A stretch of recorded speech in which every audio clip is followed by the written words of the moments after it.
Haleluya, puji Tuhan. Shalom saudara yang dikasihi Tuhan. Kembali kita berjumpa dalam firman Tuhan hari ini. Kita bersama mendengarkan pesan firman Tuhan bagi kehidupan kita. Mari kita membuka dalam Filipi pasal 1 ayat yang ke-21. Firman Tuhan berkata, "Karena bagiku hidup adalah Kristus dan mati adalah keuntungan." Saudara, ini ayat yang sering kita kutip, tapi mari kita bersama kembali mendalaminya, merenungkannya bersama. Ini ditulis oleh Rasul Paulus, saudara, dikatakan bagi dia hidup adalah Kristus, maka kemudian dikatakan mati adalah keuntungan.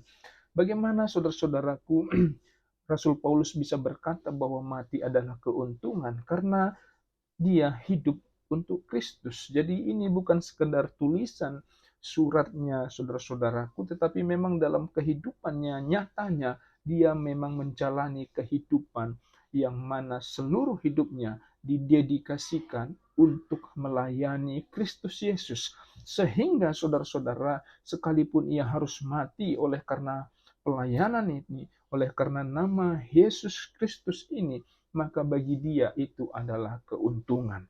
Ya, maka bagi Rasul Paulus mati itu adalah keuntungan karena memang dia seluruh hidupnya diberikan untuk melayani Kristus Yesus. Maka saudara, menjadi pertanyaan bagi kita. Ya, seringkali kita mengutip ayat ini, seringkali saudara saya melihat ayat ini di batu nisan. Tapi benarkah saudara bagi kita adalah mati adalah sebagai suatu keuntungan juga? Nah, karena itu mari kita belajar dari Rasul Paulus ini. Dia berkata mati adalah keuntungan karena dia sudah hidup bagi Kristus.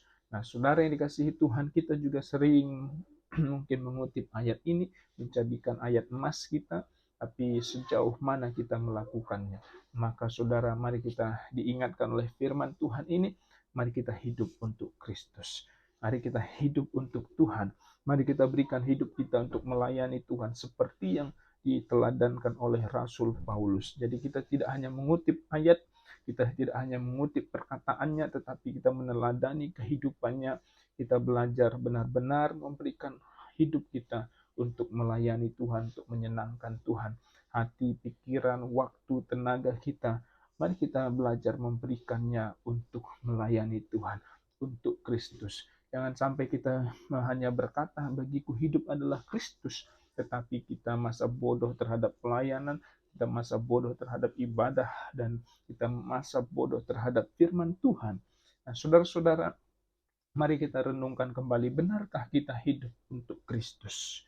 Benarkah kita sudah hidup untuk Kristus?